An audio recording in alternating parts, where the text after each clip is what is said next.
ushindi kwa ukombozi wetu. Tujitoe wenyewe, tusimame pamoja kulinda uhuru na umoja wetu. Enyi Bwana na binti wa Afrika, mwili wa jua, mwili wa anga, tuifanye Afrika mti wa uzima.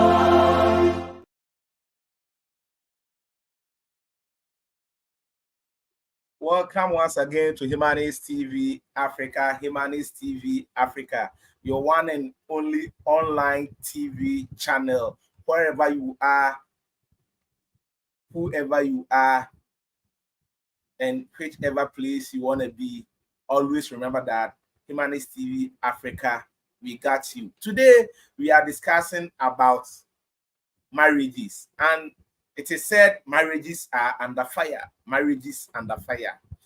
High divorce rate in Ghana, Zongos community. There is this high divorce rate in Ghana. In the divorce rate is high all over the place. All religions, the divorce rate are high. Not only in the Islamic context, Christianity, and in all other contexts, the divorce rate is staggering high. So today we invited one of the most well-educated men when it comes to the Quran, and also when it comes to social science, social psychology, and how human beings are supposed to relate to other human beings. So without wasting much time, let me invite my good old friend, Sheikh Akrugu Idrisu Yakubu. Sheikh, you are welcome. PJ, thank you. Welcome to Humanist TV. Thank you, PJ. Yes. And today we are talking about marriage. Yes, we are talking about marriages under fire, and we want to throw our lights on the Zongos community. And because the reason why I am doing this is last year the spokesperson for the chief imam, Sheikh Anas Arimeyao, make a declaration that there is high divorce rate in the Islamic communities here in Ghana. So they are finding ways to fine-tune or to stop it altogether. So without wasting much time, can you take us through how Islamic marriages are being performed briefly? PJ, thank you for having me on the show, and then thanks to all those all our viewers. Islamic marriage is performed by first of all identifying the prospective partner, and mostly these things are done by men. A man meets a woman, and then he's attracted to the woman, and he announces to the woman, "I'm interested in you, and I want to marry you." So the woman also gives permission for the man to go home, and then to go and meet the parents of the lady. Because marriage, they say marriage is a union between a man and a woman. They say in Africa, it's rather a union between two families. So the lady will have to make sure that the consent of the parents are sought. So they go home, and then they also send their appeal that we've met your daughter and we want to marry her. So if the parents are interested with the party involved, I mean the male or the man in question, then they also give ahead for him to also come along with his family to come, and then the necessary thing will be done. Mostly these things vary from tribe to tribe, culture to culture.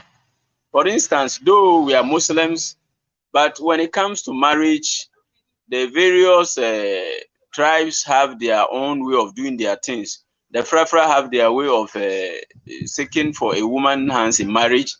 The Ashantis have it. The Ewes, it cuts across the whole of this country. So the kind of cultural this, and though that's why I say though is Islamic, but the cultural aspect is still respected. For instance, among the Frafra, if you go in for a woman, you go with your cola nut, you go with your tobacco, and then some drinks, alcoholic drinks. But in Islam, they don't, they frown on the alcoholic drinks and all these things. So sometimes they quantify it to be money. They take it maybe money and maybe some cola nuts. For that, they don't always frown much on that. So you have, it depends on, if the man produces, they will go with maybe 12 pieces of cola nut. The Frafra, they also have maybe 100 pieces of cola nut, and then other tribes. So that is how the whole thing is. So this is how they go, and then maybe they go, they say, okay, we've heard you. Then next we consult the lady. When they consult the lady and the lady gives the approval, then the next time, you know, they tell them to come back for an answer. So they go the next time for an answer, and so maybe going for 2, 3, or maybe fourth time, they will then seek for permission to come and then perform the necessary rite. In Islam, marriage in Islam, for marriage to be recognized in Islam, is just 2 questions, and these 2 questions are witnessed by the father of the man and the father of the woman with 2 trustees. That's 2 witnesses.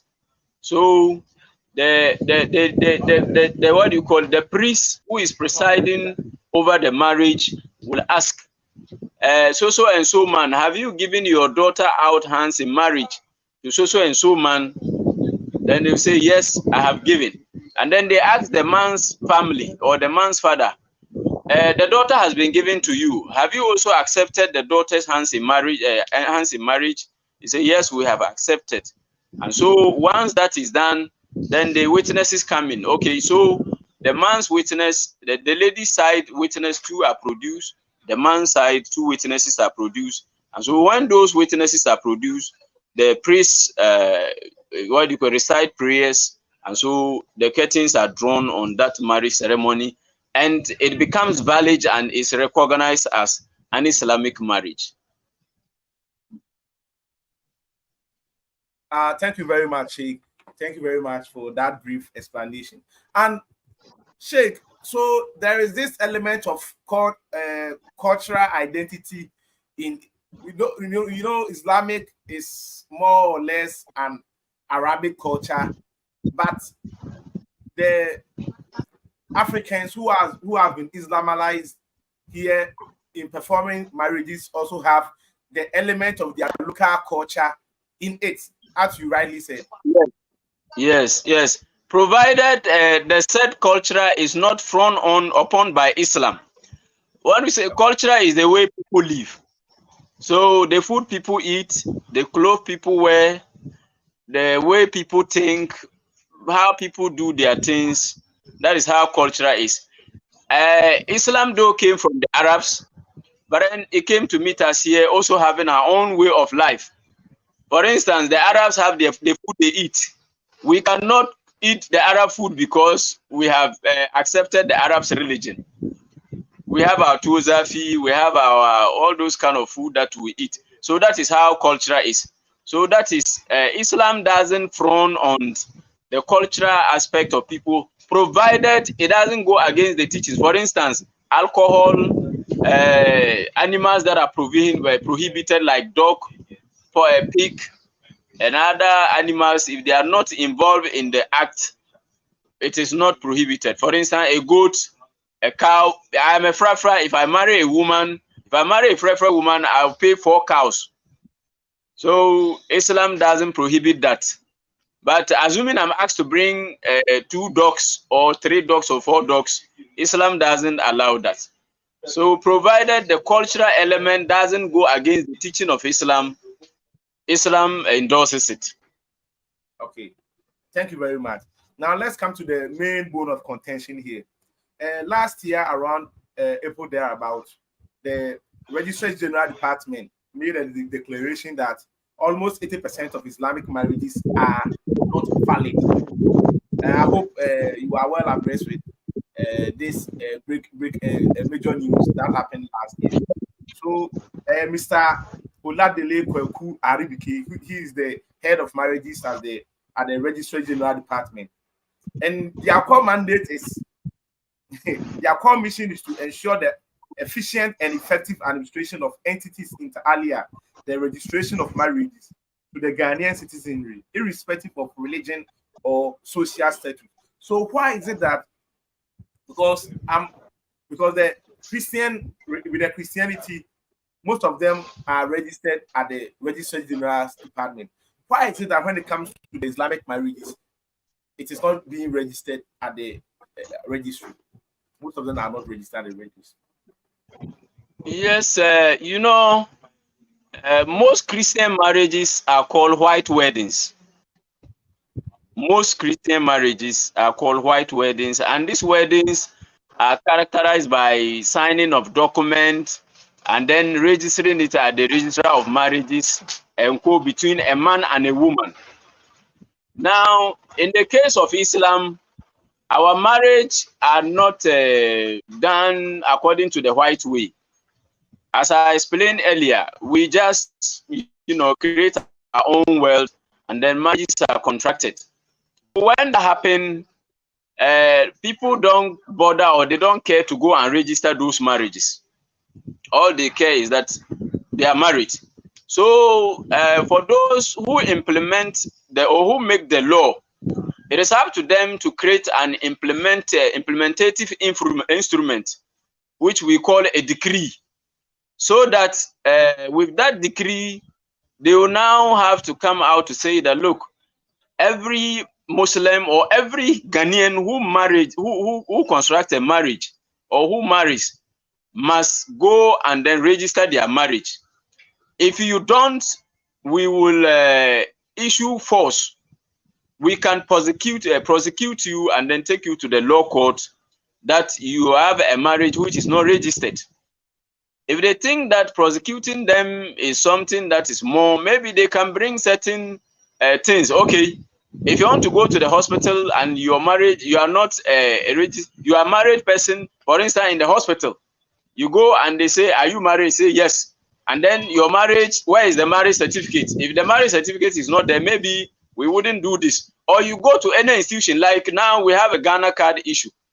If you go to the bank to do transaction, you don't have a Ghana card, you will not be allowed. You go to most institutions without a Ghana card, they wouldn't allow you. So the people who, for instance, you go to a bank and then they ask you, are you married? You say, yes, I'm married. Where is your marriage certificate? Or where is your marriage card or number? You say you don't have. So it means that a bank account will not be open for you. You go to the hospital, it will not. You go to any government institution, because you don't have the marriage certificate number or marriage certificate copy, they wouldn't recognize, identify your decision. So when those who implement or those who make the laws, if they don't have implementation instruments, it wouldn't be possible for them to succeed in getting that. So it's just like the case of Africa. People know how to talk, but they don't know how to work. When you don't know how to work, definitely it becomes a problem.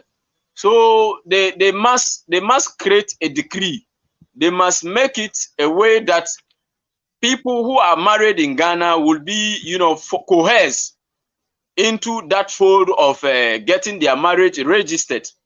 Without that, people will just continue marrying, and especially in the customary aspect, the Islamic, the customary, for the ordinance, as I mentioned earlier, most of these ordinances and then solemnization are done in the churches, which are attached to the registry. But in the case of Islam, it's not like that. So until the government is able to issue a decree, then that problem wouldn't be solved. They should just forget. But if they're able to introduce a decree to say that if your marriage is not registered, we're not going to open an account for you. Because you are asked, are you married? Say yes. So if you are yes, you must be able to produce a marriage certificate. In the case of doing any business transaction or anything in this country.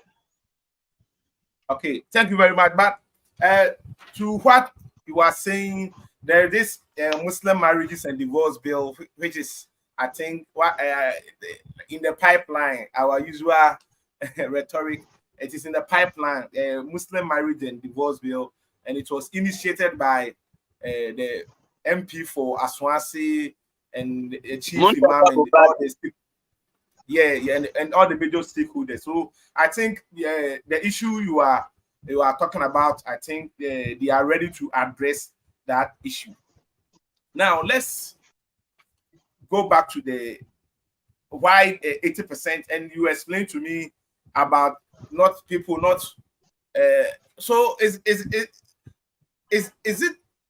I want to understand, or is it a traditional, is it a deliberate attempt by the parties involved in the marriage not to register it? Is there a deliberate or intentional attempt by them not to register, or is it just that they don't know or they don't care? PJ, you know, the human being is naturally lazy. Human beings, when they are left on their own, they relax. Do you get that? So the issue of whether people deliberately not registering their marriage, and don't forget that this marriage registration thing, it involves a lot of stress. You have to go to the registrar, you have to pay some money, you have to do this, you have to. So with all this hectic kind of this thing, people think that no, look, it's not necessary. You understand? But as I said, yes. Now it's up to the government to send this instrument down to the leadership of the Islamic world in the country or in our zongus. The imams, they should make sure that they should create what do you call it? An education for them. They should create an education for every imam in this country, right from the national chief imam to the down imam. They should create an education for them that once you are anointed or once you are elected as an imam, then the registrar of marriages begin to work with you so that they give you the document that are used in registering marriage. So that when you want to register your marriage, already the documents are in the hands of the imam. So he has to make sure that you do the necessary process.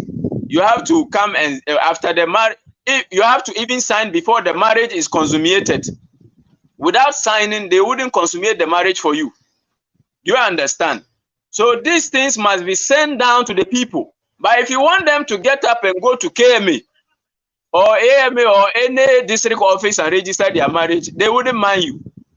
They wouldn't mind you. But at the time of the construction of the marriage, these things are supposed to be made available. Yes. Most of these churches that register their marriages, the documents are with the priests. The materials are with them.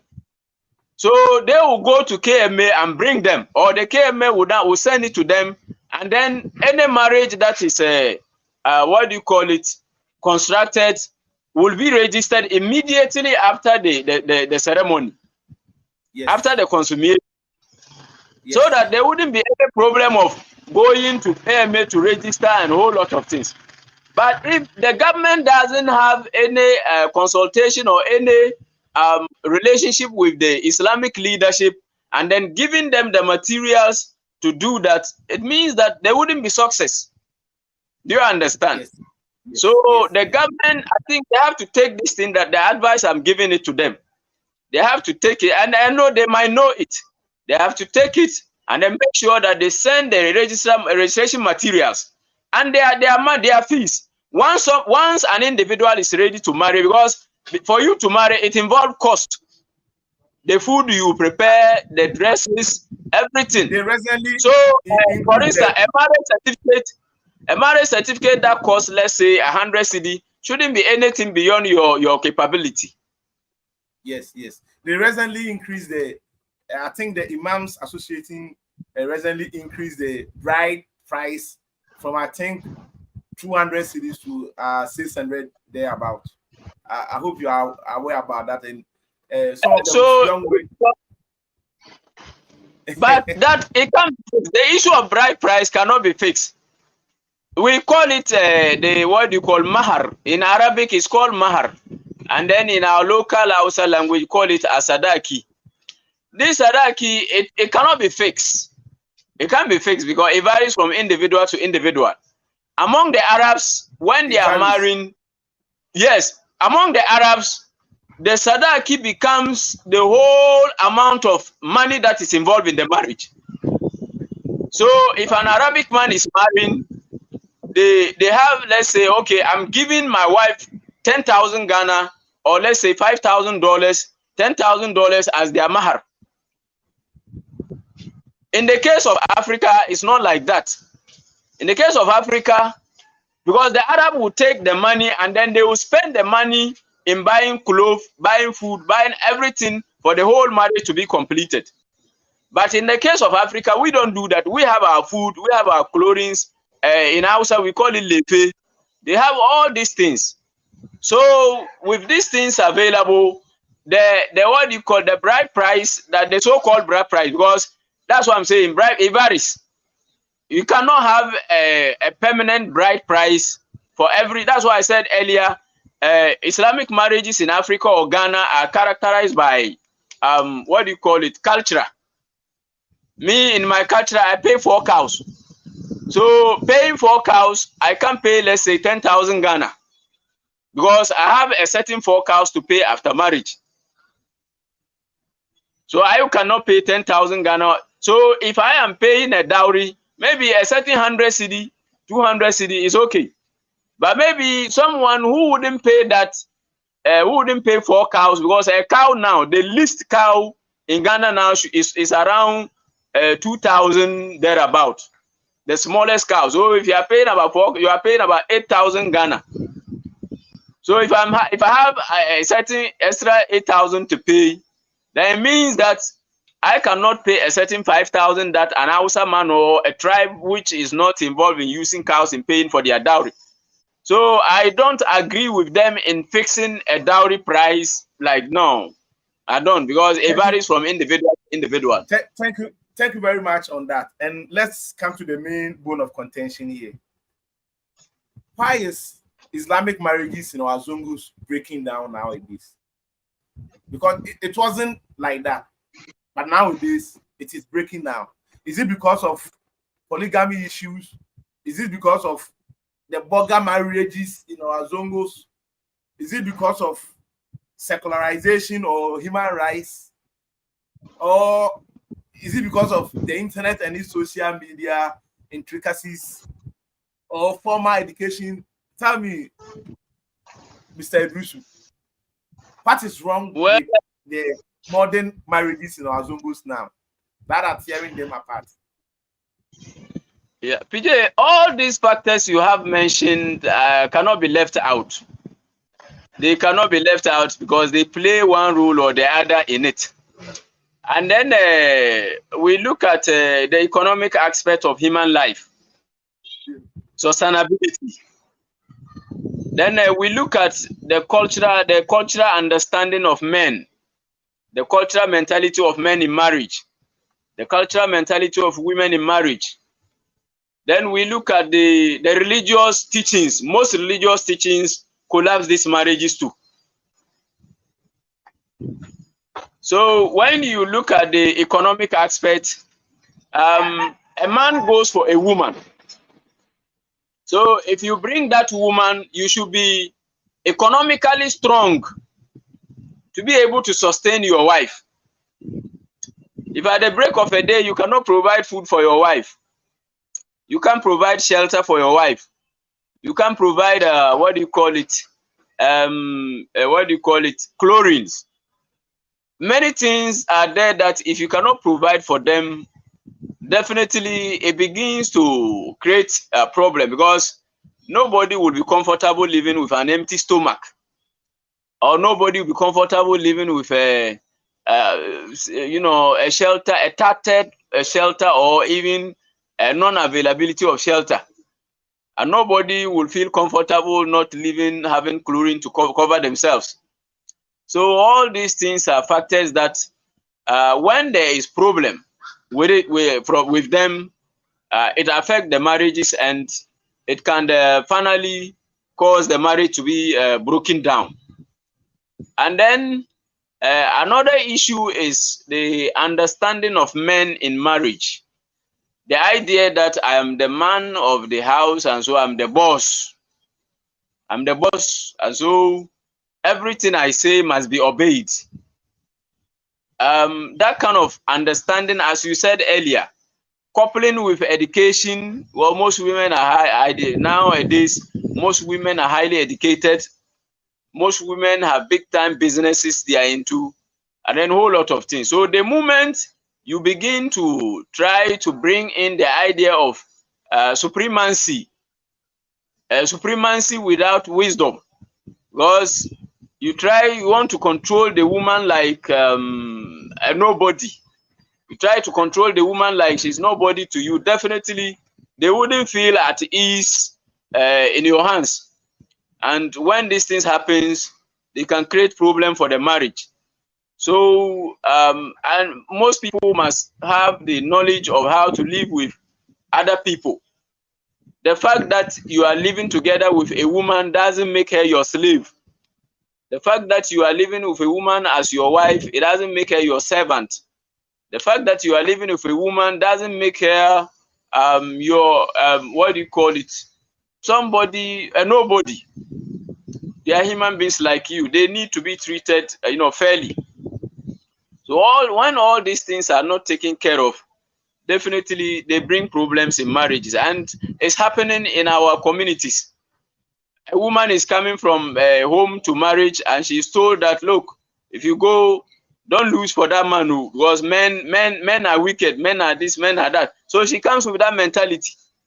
And then a man too is going to marriage, and she's also giving her the advice, hey, like in our local language, we say,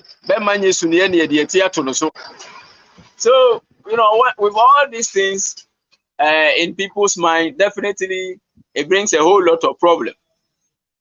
And then we have wrong religious teachings that women are not supposed to work, women are not supposed to do this, women are not supposed to do that, which are just what do you call it?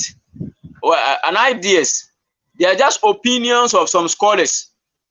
In Islamic jurisprudence or in Islamic teachings, most of these things, women shouldn't work, women shouldn't do, women shouldn't that, are just an idea or opinions of most Islamic scholars. They are not the general consensus of the Islamic religion. So such teachings, if they are infiltrated into the minds of people, it creates problem. The people, it is one of the reasons why most Muslims, you find them to be, so extremists to a very high extent, because they believe in the teachings of their scholars and a whole lot of things, and they implement or they try to bring it into the fold of Islam. When that happens, it becomes a problem. And then the Islamic teachings itself, most people go into marriages without not having knowledge about them. As I mentioned earlier, how to understand a woman, how to treat a woman, how to love a woman, how to care for a woman. All these things are things that are taught in Islam. They are in the Quran, they are in the Hadiths, a whole lot of things, but most people don't take them. Most people don't learn them. So when that happens, it becomes a problem, because they are ignorant even about the religious teachings. So all these are factors that when you bring them together, they definitely create problems, and this problem finally lead to divorce in our marriages. So PJ, if you're around, that is some of the reasons that leads to divorce or high rate of divorce in our society. We have time, so I want us to delve much deeper into let's take the burger marriage, because a little investigations I did in the Zongos is that nowadays most of the parents or the guardians now seek for people who are seeking for greener pastures, especially in Europe or in America, for their children to marry. And it is the new thing that even the young girls are also wishing to get themselves into, because with this burger marriage, you have this man building a nice house for you to live in. And as you said, the economy, the money will trickle down from the bride to the family of the bride. So the families are encouraged to push their children into these sort of marriages. And you know, with these burger marriages, the man usually lives there and the woman lives here. And one important factor about a relationship or marriage is sexual satisfaction. And if this woman is living here in, let's say, Kwatiala or Mosizongo or Roman Hill, and the husband is living in Italy or in the United States, you know, women fornicating in Islamic religion is frowned upon. It's totally, totally frowned upon. But these young women are forced because they are very young and their sexual edge is on the peak. So they are urged to find ways to also satisfy their sexual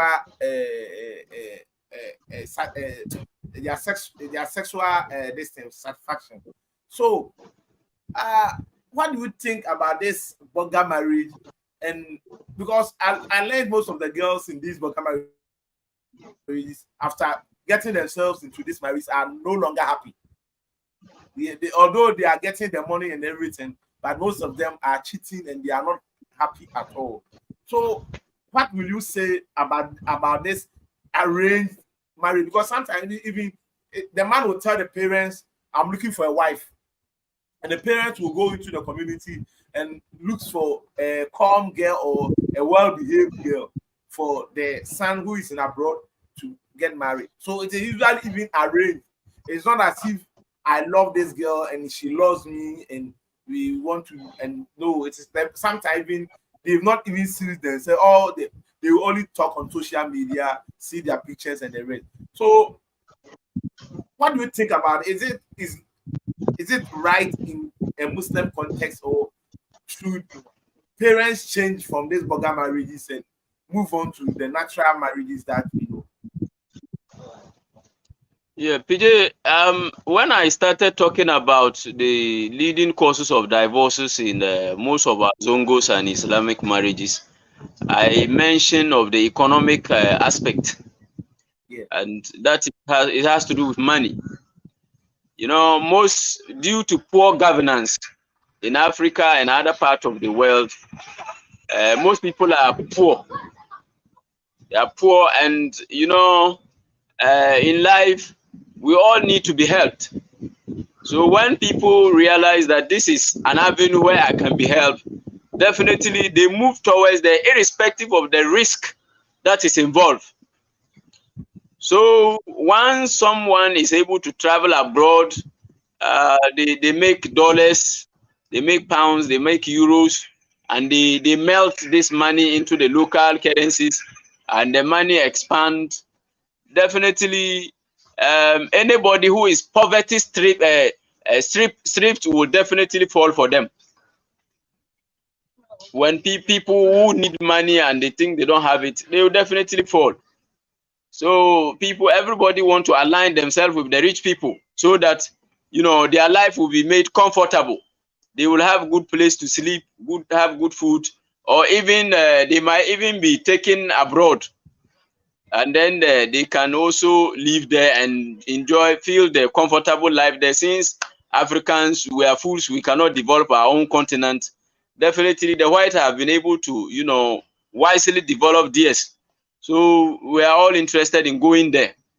So definitely, whoever comes there with a little money, you know, will be able to entice the poor people with it. So any young lady will be enticed to go and marry a burger. But you know, in everything there is advantage and there is disadvantage. And the disadvantages in marrying these burgers, they outweigh the advantages. Because the disadvantages are that you might not even know the kind of person you are getting married to. But because of money, you are you are kind of like tied to go and do it. So it will be after the marriage that you realize that no, I married the wrong person, and by then the marriage is consummated. Going back is not that easy. You understand? So when that happens, the lady becomes unhappy, and they try no matter. Sometimes these bloggers, they might flaunt the money on you at the beginning, but at the later part it becomes a different thing. So when they get into the midst of the relationship, there they feel the true color of the blogger, and they want to come out of it. Or another thing you said, that these bloggers will marry these ladies in Ghana and then leave them and travel abroad, and they might spend a year, 2 years, 3 years, 4 years, 5 years, even some go to the tune of a decade, and the woman is still left there. What kind of marriage is this? Marriage is constructed for companionship. Yes. So if marriage is constructed for the sake of companionship, and then your companion is somewhere and you are somewhere, where lies the companionship? One of the reasons why religious people or Muslims construct marriage is for sex.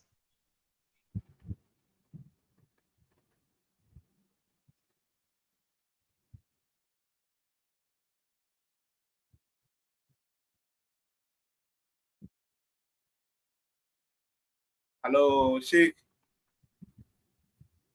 They don't want to get into a kind of sex that is not right. So normally when they marry because of sex. So marrying because of sex, it means that more or less after marriage, to have sex. Yes, that marriage is a license to have sex. So after marriage, the sex is still not coming. What is the essence of that marriage? Because you need to satisfy those kind of needs. You need to satisfy your sexual needs. You need to satisfy your material needs, all aspects of needs. So if those needs are not met, what is the essence of marriage? So that is the reason why those burger marriages are a problem. Well, but because of poverty at the initial stage, people will be drawn, they will be driven towards going for it. But when they get into it, they realize that they've taken the wrong step and they want to come out of it, and hence divorce. Okay, thank you very much on that. And what do you also think about the new wave of secularization and human rights on the urban Muslim community? Because in the past, you will find Muslim only living in only Muslim dominated community, where you wouldn't see people dressing differently from these Muslims. They culturally and religiously, everything is almost all the same. But right now, especially in the Zongos are in the middle of these urban centers of the southern part of Ghana, and the Southerners have their own culture altogether, plus secularization and also the human rights being always talked about on our airwaves. You think that also have a cause in why most Muslim women also think that no, I have my right to leave this marriage, I have my right to do this or do that, and no religion or nothing can stop me? Yeah, that factor cannot be taken out. Definitely, we have to consider it as a cause of why most these marriages are broken down. But then the issue is, when we come together, the issue of right has to do with the individual in question. If you have a husband and you are happily living with the husband, I don't think there is anything that has to do with any right. But if you are living with a husband and the husband is maltreating you, even in the Islamic world, you have the right. In Quran chapter 4, verses 128, it says that if a woman fears cruelty on the part of her husband, there is no sin on them to create divorce. So Islam accepts divorce where the need arise. If a woman fears that the man is not treating her well, she can call for divorce and bring her reasons. And when her reasons are convincing enough, they will call off the marriage for them to go their separate ways. So it's not about urbanization and then what do you call it, human rights, but it's about the individual in question and how they feel. If they feel well in their marriages, they will continue. But if they feel ill or ill treatment or bad, they will definitely call the marriage off. So for calling for divorce is acceptable in Islam, especially in the case where one feels maltreated or harassed. You understand? So, and then the issue of urbanization, as you are saying, we travel from different parts of the world.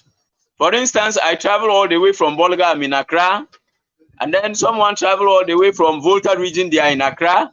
And so we mix cultures. I didn't know about Voltarians culture. Now I have known.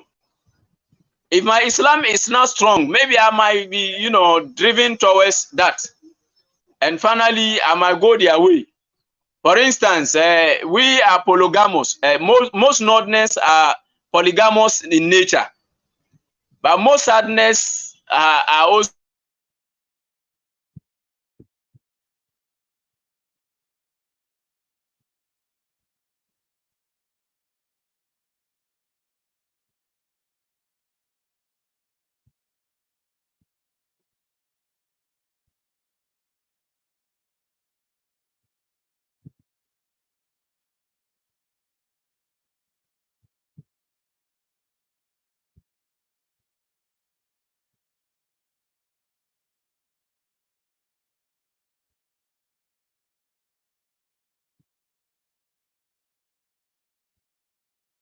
I don't know if we've lost Sheikh. Sheikh, can you hear me? Hello, Sheikh. I don't know if you lost Sheikh, but you are still on Humanist TV Africa. We are talking about marriages under fire, the high divorce rate in Ghana's Zungu communities. And we have Akurugu Idrisu Yakubu. He's our guest for today discussing this topic. And he was telling us so many things about the factors leading to these divorces. But I think our internet connection has snapped up again. And Sheikh, are you back? Sheikh.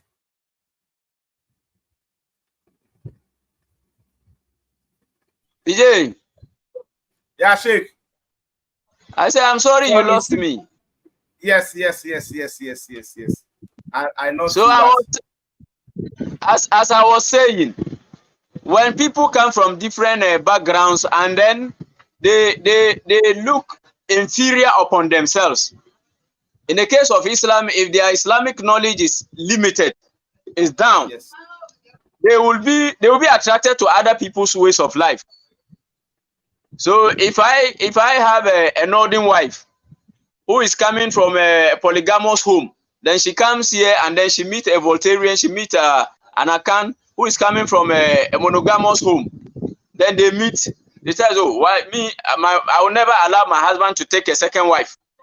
I will never allow my husband to take a second wife. If my husband is choosing a second wife, then I will leave him." These things are said every day, and then she hears it. So the moment a northern husband decides to add another wife, it becomes a problem. Yes, because it's attracted to the teachings of the other parties coming from the other world. So yes, definitely, when that happens, if she insists on not allowing you to add another wife, automatically the marriage will be, called off, because she wants to have her own husband. Alone. You say she wants to chop the thing alone. Yes, she wants it alone. She doesn't want to share it to anybody. So when that happens, you want her alone. Not necessarily wanting her alone. When that happens now, it depends on the man whether to go with her. Now you want her, and then she wants you. Okay, that's why you decide to go with her. Or you can decide that okay, if you don't want, then go your way. I think when it comes to polygamy, we will have a solid 1 hour program solely on polygamy. On polygamy, and I will invite you, then we talk about that. So what do you think about social media too? Because these days you see these beautiful Zongo girls on Instagram, on TikTok, on Facebook, and they are too much. Do you think it's also a factor because the social media is a whole world on its own, teaching us in our rooms, in our houses about different cultures, different habits, and different ideologies?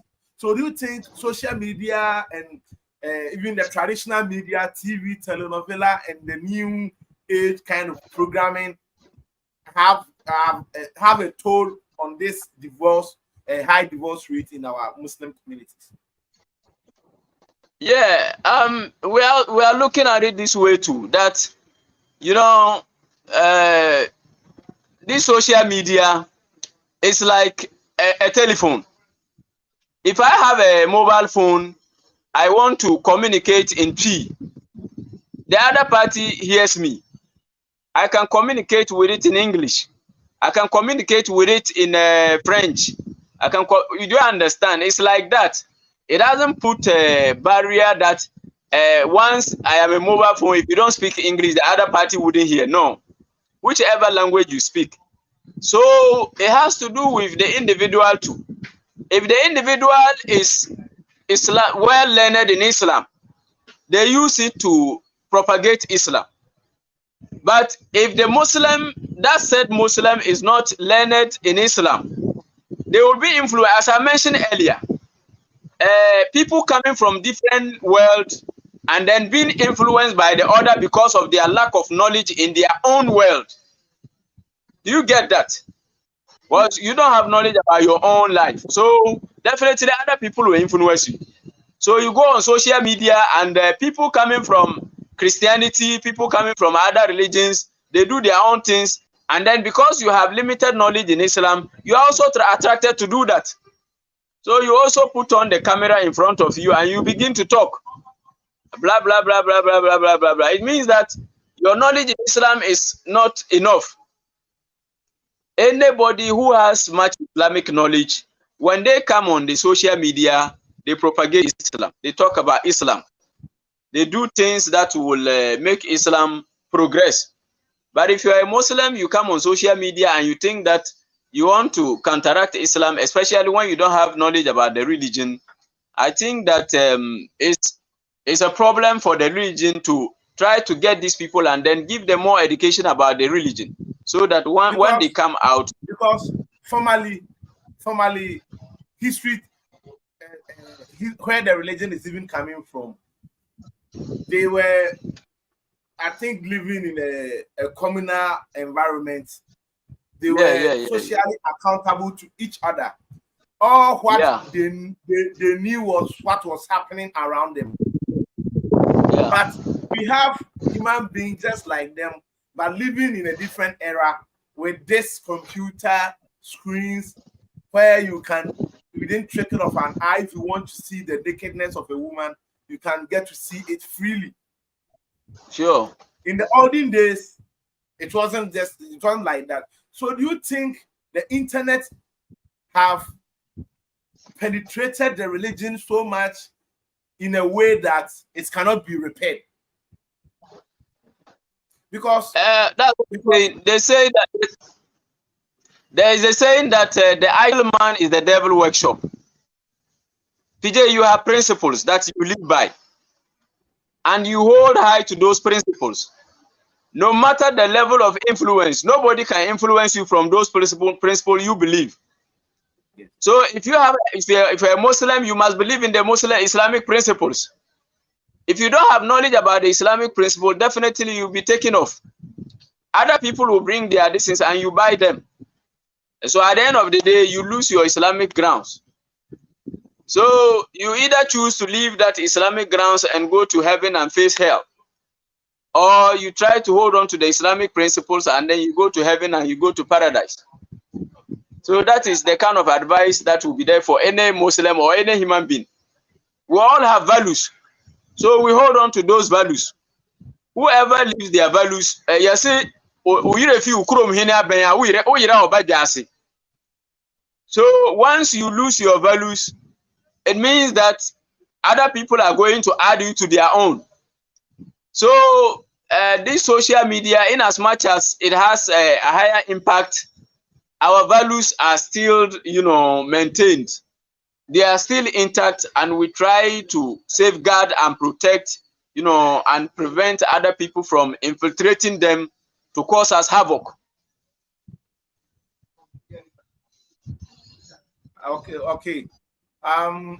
Thank you, Sheikh. Thank you very much for today, for joining us on this show. And I think we've had a fruitful conversation, a fruitful discussion, and you've really explained things. And I think our viewers will be glad that we invited you into our studios. So, without wasting my time, Sheikh Akubi Idrisu is the founder and the CEO of Daybreak Dawa Charity Organization. It's a very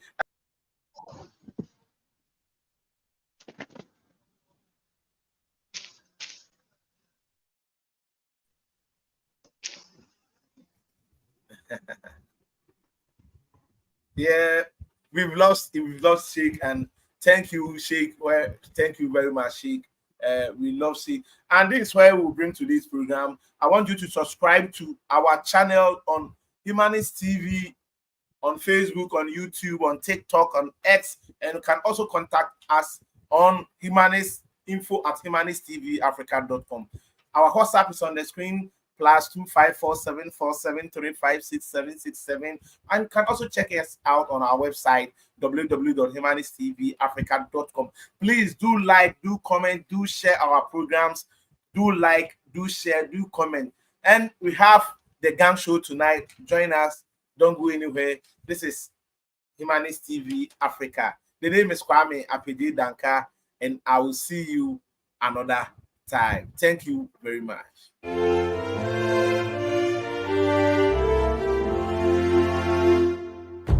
Tuungane sote na tushereke pamoja ushindi kwa ukombozi wetu.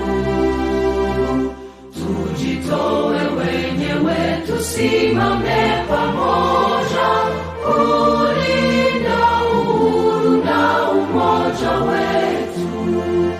Enyi Bwana na binti wa Afrika, mwili wa jua, mwili wa anga, tuifa